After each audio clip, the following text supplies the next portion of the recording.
The Dyatlov Pass incident. What happened to the 9 hikers?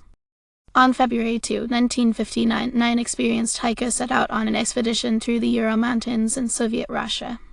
Their destination was Overdon, a mountain in a remote, frozen wilderness. But what was meant to be a routine trek turned into one of the most chilling mysteries in modern history. The group, led by Igor Dyatlov, had prepared well for the journey, but something went horribly wrong.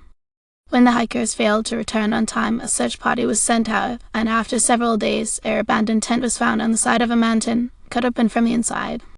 The snow around the tent showed signs of a hurried escape, with footprints leading away from the camp, some in bare feet, others in socks. As rescuers ventured further into the wilderness, they stumbled upon the bodies of the hikers. 6 of them found at varying distances from the tent, some wearing only underwear, others partially dressed, as though they had been in a rush to flee.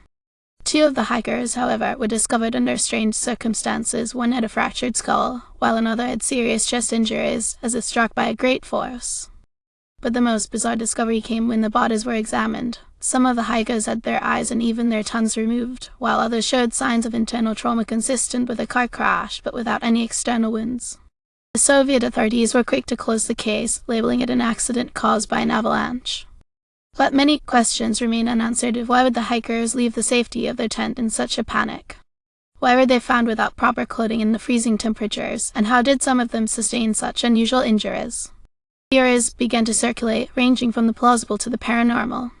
Some suggested that the hikers had been struck by an avalanche, but the lack of typical avalanche injuries, such as broken limbs, cast doubt on this theory. Others proposed that they had been attacked by wild animals, though no evidence of animal tracks was found near the bodies.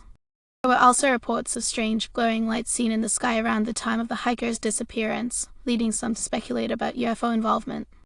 Another theory posited that the hikers had been the victims of a secret Soviet military experiment which had gone horribly wrong. Some even suggested that the hikers had encountered a Yeti or other cryptid, though this theory has little to no supporting evidence. Despite the many theories, the truth behind the Dyatlov Pass incident remains shrouded in mystery. In the years following the event, the case has remained a source of intrigue for armchair detectives and conspiracy theorists alike. Some believe the Soviet government covered up the real cause of the hikers' deaths, while others think there may be an entirely logical explanation that has yet to be uncovered. The Dyatlov Pass incident continues to be one of the most puzzling and terrifying cases in the history of unexplained disappearances. The question is, do you believe the Dyatlov Pass incident was the result of a natural disaster, a military experiment, or something more mysterious? Share your thoughts in the comments below, and don't forget to subscribe for more chilling mysteries that still haunt the world today. What do you think really happened to the Dyatlov hikers?